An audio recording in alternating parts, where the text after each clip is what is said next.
आपण पाहतात घटनेच्या खोलात जाऊन सत्य दाखविणारे न्यूज 24 तास मराठी।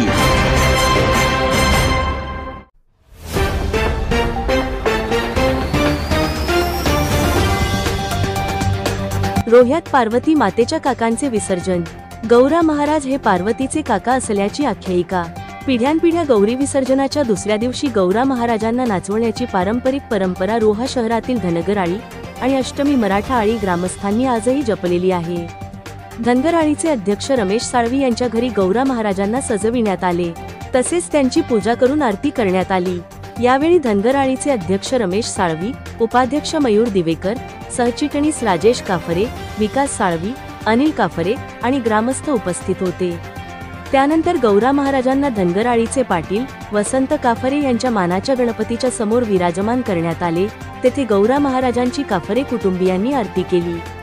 गावात वाजत गाजत गौरा महाराजांना डोक्यावर नाचवण्याचा मान वखारदार कुटुंबाकडे आहे। हा गौरा नवसाला पावणारा असल्याने अनेक जण आपला नवस त्यांच्या समोर फेडत असतात। त्याच दिवशी गौरा महाराजांचे धनगरआळीच्या मानाच्या गणपती बरोबर विसर्जन केले जाते।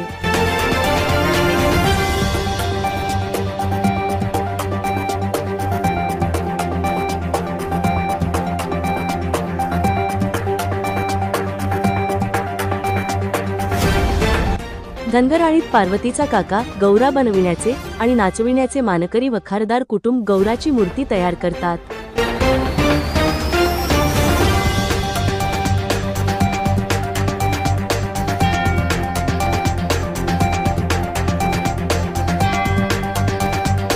पेंड्यापासून बनवलेल्या गौऱ्याच्या मूर्तीला कपडे व मुखवटा लावून सजविले जाते। त्यांना खुर्चीत बसवून मानाच्या गणरायासमोर विराजमान केले जाते। मानाच्या गणपती विसर्जनावेळी मानकरी वखारदार कुटुंबातील सदस्य संतोष वखारदार हे गौरा डोक्यावर घेऊन रोहा शहरात नाचवित असतात। गौरा नाचवताना आळीतील सदस्य मयूर मोहिते त्यांना सहाय्य करतात। यापूर्वी संतोष यांचे वडील बाळा वखारदार गौरा नाचवित होते। त्यांची ही परंपरा त्यांची मुले आजही पाळीत आहेत।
घटनेच्या खोलात जाऊन सत्य दाखविणारे न्यूज 24 तास मराठी।